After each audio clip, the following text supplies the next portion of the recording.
Decreto número 2108 de 2017, por el cual se realiza un nombramiento. El presidente de la República de Colombia, en ejercicio de sus atribuciones constitucionales y legales, en especial las conferidas en el numeral 13 del artículo 189 de la Constitución Política, decreta: nómbrese a partir de la fecha al señor Juan Felipe Quintero Villa como alto consejero para las regiones. Toma el juramento el señor presidente de la República, doctor Juan Manuel Santos Calderón. Doctor Juan Felipe Quintero Villa, juráis por Dios y por la patria cumplir fiel y lealmente las obligaciones que la Constitución y las leyes confieren al cargo para el cual habéis sido designado. Si así lo hicieres, Dios y la patria os lo premien; si no, él y ella os lo demanden.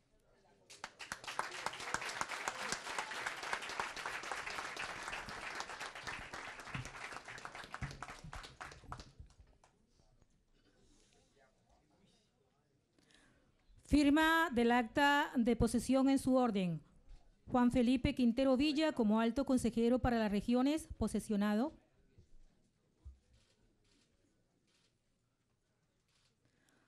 Alfonso Prada Gil, secretario general de la Presidencia de la República.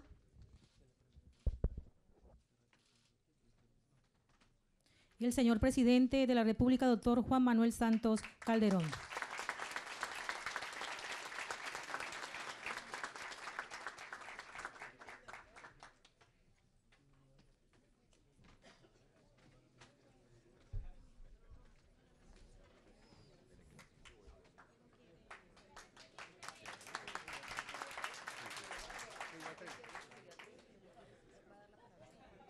El Gobierno Nacional creó el Fondo Autónomo para el Desarrollo de Buenaventura como principal acuerdo logrado en el mes de junio del presente año.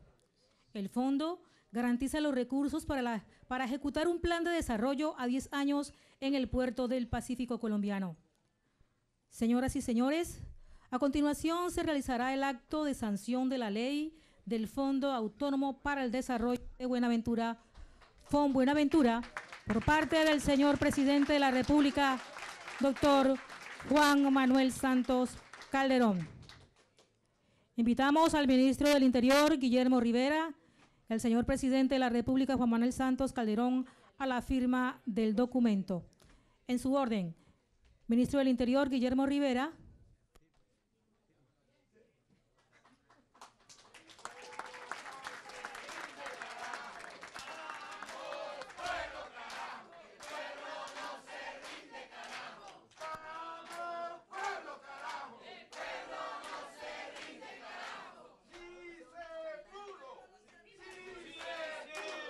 Y el presidente Juan Manuel Santos.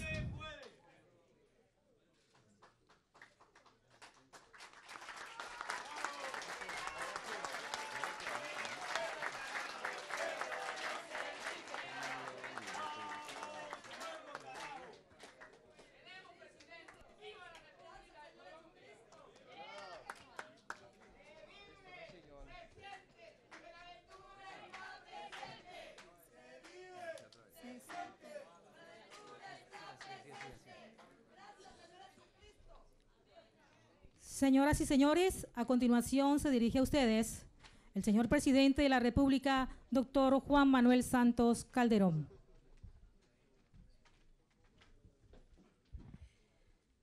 Muy buenas tardes a todos.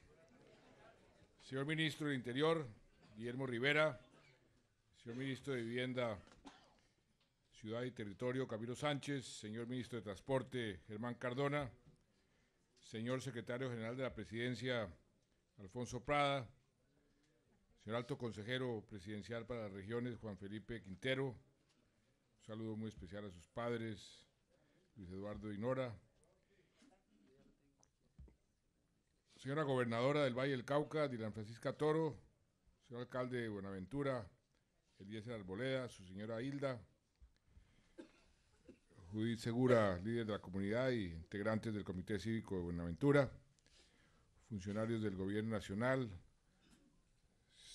apreciados congresistas, Hernán Sinisterra y Vanessa Mendoza, señores comandantes de nuestras fuerzas militares, de la policía, líderes del Comité Intergremial, miembros del gabinete del departamento y del municipio, amigos de los medios de comunicación. Cuando escuchaba a Judith, recordaba una anécdota que me sucedió hace ya algunos años que quiero compartir con ustedes. En la otra costa, la costa Caribe, en el departamento de Bolívar, una ciudad muy importante, muy antigua, Carmen de Bolívar. En Carmen de Bolívar había una ansiedad, una demanda con toda la razón por agua. Hacía muchísimos años que les habían prometido el agua y el agua nunca llegaba. En el gobierno anterior llegó el agua y abrieron la llave, salió el agua y al día siguiente el agua desapareció porque venía de un camión que estaba ahí durante el día y el camión se fue y el agua desapareció. Entonces yo al comienzo del gobierno fui y les dije, mire, yo les prometo que yo les traigo el agua, les voy a dar un acueducto. Ustedes llevan no años ni décadas, llevan siglos pidiendo agua y aquí todo el mundo se lo promete y nadie le cumple. Yo les voy a cumplir. Y al cabo de cierto tiempo se construyó el acueducto y el acueducto se construyó en 4 fases. Y la primera fase comenzó a funcionar y yo fui a entregar el acueducto. Abrí el chorro, salió el agua y entonces la comunidad, la población en silencio. Y yo sé, ¿qué pasa? Y de pronto alguien me dice, presidente, eso es mentira, embuste. Y yo, ¿esto qué está pasando? Eso no es agua. Y yo decía, García Márquez, esto es el realismo mágico. Aquí está el agua y me dicen que esto no es agua. Entonces yo me puse debajo del chorro, me mojé. Y mire que si es agua, estoy mojado. Y yo, no, eso es embuste. Es que nos han prometido demasiado, no creemos que eso sea cierto. Entonces dije, bueno, eso lo entiendo. Y me echaron el cuento del gobierno anterior y otros gobiernos que les habían prometido agua y nunca les habían cumplido. Entonces yo les prometo que yo regreso en menos de 4 meses y el resto de la población, porque estaban en 4 fases, todas van a tener agua. Y vamos a ir, y escogí a 2 personas, usted y yo, a cada sitio de la ciudad, de la población, y vamos a abrir la llave. Entonces me dijeron, muy bien. Y yo regresé a los 4 meses. Efectivamente, fui a cada sitio, salió el agua, el acueducto estaba funcionando muy bien y la población silenciosa. Decía, ¿qué estará pasando? Entonces alguien, como Judith, se paró y me dijo, presidente, le agradecemos mucho el acueducto. De veras que para nosotros es muy importante, pero nos faltan las vías, el alcantarillado y la luz. Entonces, bueno, pero tenemos acueductos, sí. Esa anécdota la quiero compartir porque ese es el papel inexorable de todo gobernante. Las demandas siempre son superiores a las capacidades de los gobernantes, bien sea gobierno nacional, bien sea el gobierno departamental o el gobierno municipal, de satisfacer esas demandas. Lo importante es trabajar con las comunidades, priorizar los recursos que puedan existir y enfocar esos recursos donde más se necesitan, donde más rindan. Eso es lo que hemos querido hacer en este gobierno. Yo lo dije al principio y se lo dije al gabinete, el primer gabinete que tuve. Vamos a hacer un uso de estos recursos donde vaya haya más rentabilidad social, donde podamos incidir con más fuerza en la lucha contra la pobreza, en la lucha por la equidad, en el desarrollo del país. Y eso es lo que hemos hecho durante estos 7 años y medio de gobierno. Pero siempre, siempre las necesidades son superiores a las capacidades del gobierno de satisfacerlas. La pobreza, por ejemplo. Hemos sido el país que más pobres ha sacado de la pobreza en toda América Latina. 5.300.000 colombianos y colombianas salieron de la pobreza oficialmente, pero todavía hay cerca de 12 millones de personas que están en la pobreza. Nos queda todavía mucho camino por recorrer. La generación de empleo, que es algo que todo el mundo añora, hemos hecho un esfuerzo inmenso, que a pesar de los vaivenes económicos mundiales, a pesar del choque tan fuerte que tuvimos en la economía cuando se bajó el precio del petróleo, logramos que no se sacrificara empleo.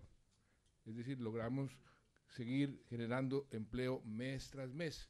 Hemos generado cerca de 3.200.000 empleos, la mayoría formales, pero todavía hay 2 millones o más de colombianos y colombianas que están buscando empleo y no lo encuentran. Todavía hay mucho camino por recorrer. Y podría yo hacerles el inventario de todo lo que se ha venido haciendo, y hemos progresado mucho, pero falta demasiado, todavía mucho camino por recorrer. La infraestructura, aquí está el ministro de Transporte, estamos en una verdadera revolución en materia de infraestructura. No sé cuántos de ustedes ya han utilizado los túneles, los viaductos, para salir de Buenaventura e ir hacia Cali, hacia el resto del país. Eso es un avance enorme, pero todavía nos falta mucho. Todavía nos falta muchísimo por construir.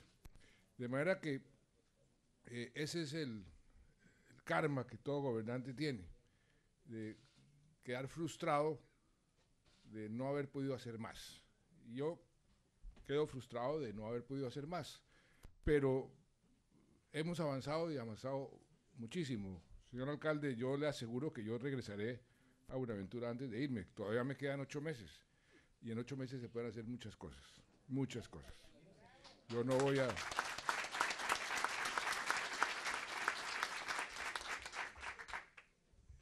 Venimos de visitar la planta de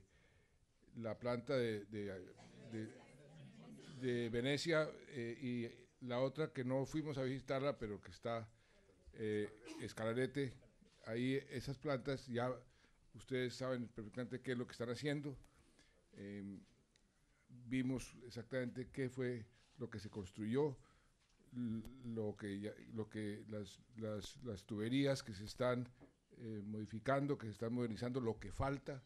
Eso se va a contratar con los recursos del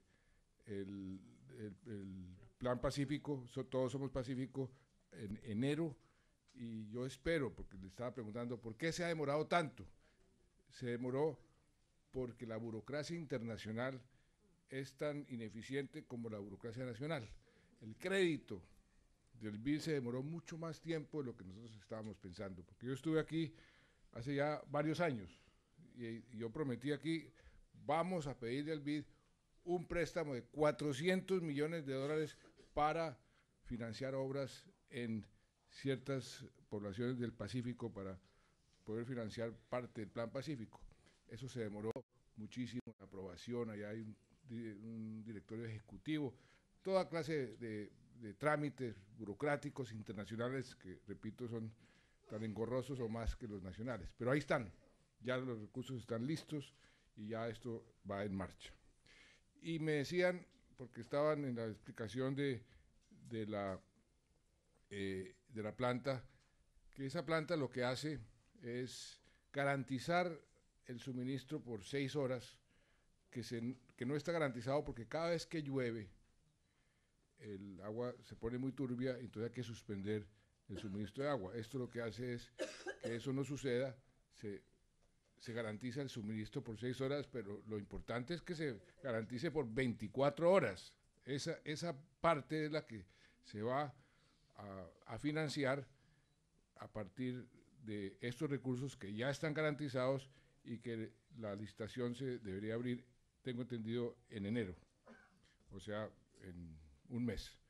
Y ahí vamos a acelerar y cumplir ahí. La parte de la lluvia, quiero aprovechar esta oportunidad para decir lo siguiente. Ayer las organizaciones internacionales que le hacen vigilancia al cambio climático, a todos estos fenómenos de lluvias, del fenómeno del niño, la niña, confirmó que tenemos un fenómeno de la niña que nos va a afectar.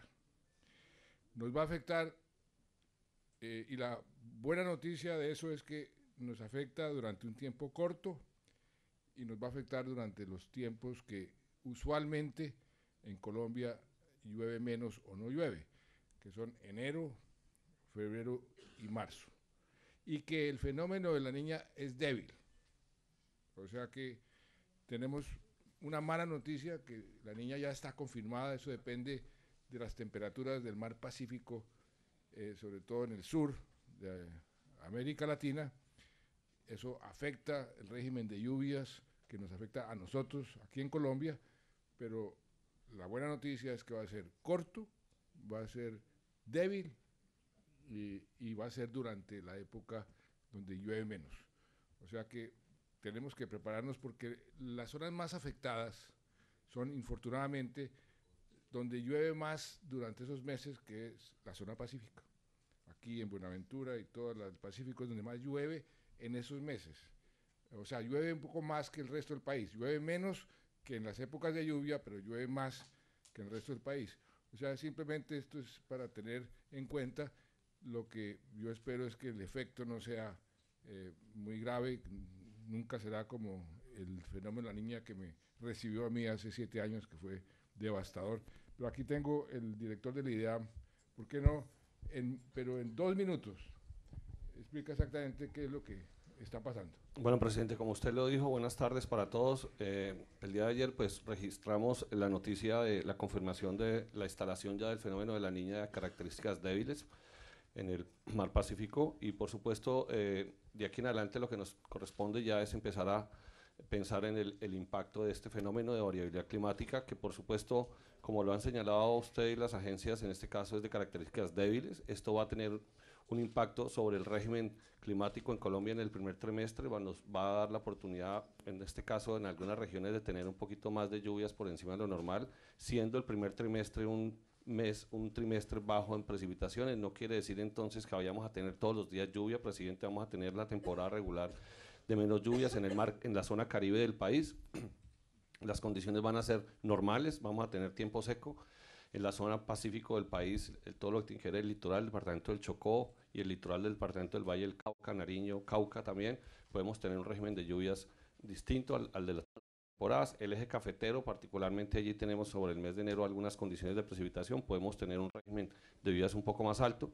En la Orinoquia y en la Amazonía vamos a tener condiciones normales, presidente, luego estimamos que la condición de impacto vaya a ser menor. Sin embargo, quiero dejar claro que el país tiene que entender este tipo de fenómenos y prepararse de acuerdo a la unidad de gestión de riesgo para este evento. El primer trimestre del año, presidente, hay incendios de la cobertura vegetal, es importante que la gente también entienda que eso puede llegar a presentarse, temperaturas altas, pero con esta condición podemos entonces pensar que podemos tener un impacto menor para este año. Hay cosas buenas en ese sentido, pero es importante que el país se prepare y tome atenta nota de este registro. El IDEAM va a seguir haciendo monitoreo mensual sobre esto y le estaremos informando al país con tiempo. Gracias. Un aspecto que quiero resaltar cuando el doctor Franco dice que el país tiene que prepararse es precisamente eso. Un legado que estamos dejando al país es todo un sistema para poder atender fenómenos como la niña, el niño, desastres naturales. Precisamente aprovechamos, y esa ha sido una forma de enfrentar los problemas en este gobierno, de buscarle la oportunidad a los problemas, la oportunidad a las crisis, y a partir del fenómeno de la niña que tuvimos en el año 2010-2011, creamos toda una infraestructura que hoy es modelo a nivel mundial. Pasamos una ley que creó esa unidad, y esa infraestructura para poder precisamente atender a tiempo fenómenos como este o fenómenos de desastres naturales, deslizamientos, derrumbes, y eso está operando relativamente bien y por supuesto pondremos en marcha todo, aunque creo que por las características que va a tener no va a ser tan necesario. Acabamos de posesionar al consejero, el alto consejero para las regiones, Juan Felipe Quintero, que además quiso posicionarse aquí. Él, Dilian Francisca dice que durmió, ¿cuántos días aquí durante el paro? 21 días. Él creo que durmió el doble, porque aquí se mantuvo como uno de los funcionarios del gobierno, ayudando a que todos los problemas se pudieran resolver, como lo hemos dicho tanto en este gobierno, a través de la concertación, a través del diálogo. Pero tiene otra característica. Su bisabuela llegó por Buenaventura de la China, y su abuela nació aquí en Buenaventura, y él siente que su corazón está aquí. Y me dijo, presidente, yo quiero posicionarme de ese cargo tan importante allá en Buenaventura, y por eso lo posicionamos aquí en Buenaventura.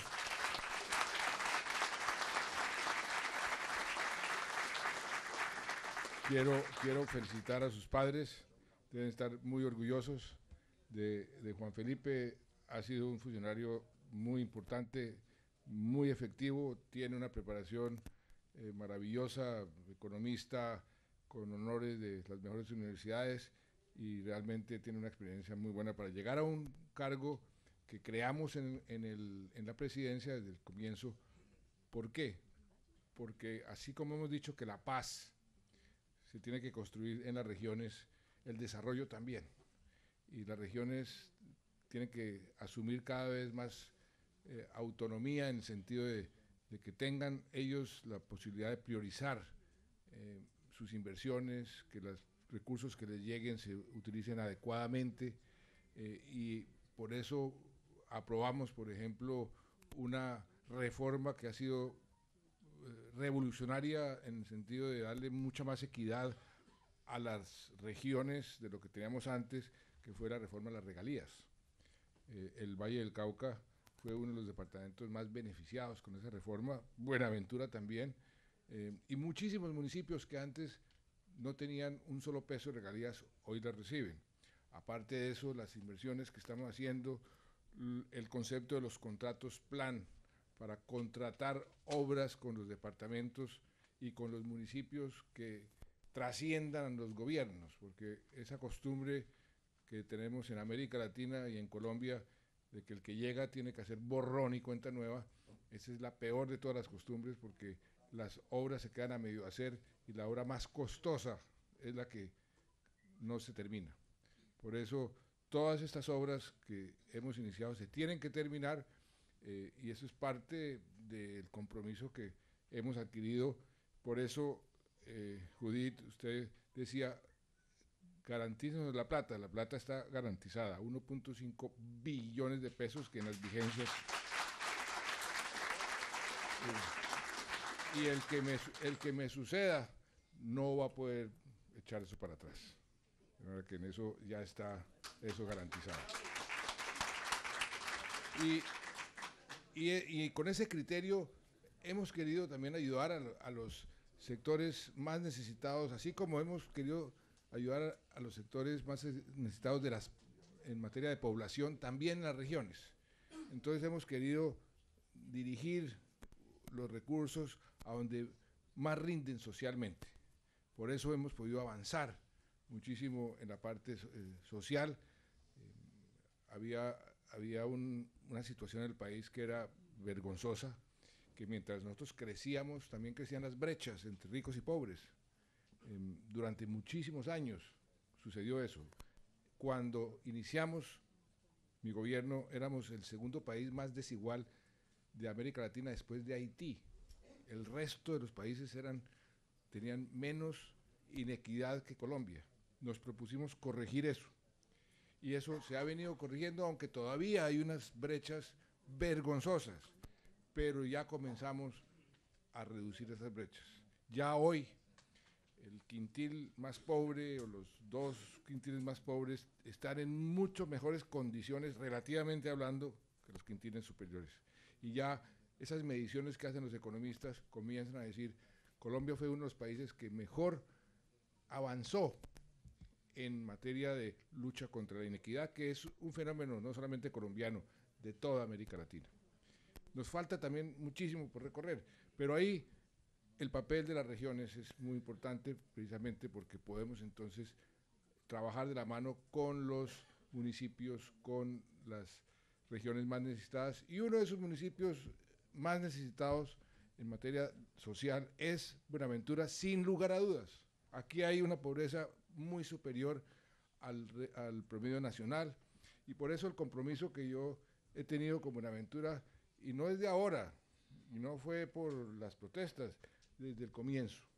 Muchas de estas obras ya se han mencionado, y yo he sido tal vez, me enorgullezco de haber sido el presidente que sin duda alguna ha venido más a Buenaventura en toda la historia y que más ha invertido en Buenaventura en toda la historia. Y seguiré viniendo hasta el último día. Seguiré viniendo hasta el último día para a vigilar que lo que se está haciendo avance, para ver qué más podemos hacer. Sé que las necesidades son inmensas, no voy a entrar en los diferentes proyectos que están en marcha o los que vamos a iniciar de aquí al próximo semestre, pero tengan la seguridad de que el compromiso mío, como el que acabo de firmar con la ley, una ley muy importante, una ley que además crea un fondo muy especial, eso no existe para todo el mundo, va a existir para Buenaventura, eso es una cosa muy única. Pero esta ley realmente nos va a dar unas herramientas y unos instrumentos que van a tener un impacto muy importante en el futuro de Buenaventura. De manera que creo que es un buen preámbulo para esta Navidad. Le agradezco que me haya deseado una buena Navidad, la voy a tener. Voy a ser abuelo por primera vez. Entonces ese es un regalo que Dios me dio, que la vamos a aprovechar en familia, pero a ustedes, esta ley, y tengan la seguridad de que aquí vendré no una, varias veces, señor alcalde y señora gobernadora, y ustedes, porque sí quiero que, no ahora, sino el 7 de agosto del año entrante, me digan, presidente, usted hizo todo lo que se pudo por Buenaventura. Muchas gracias.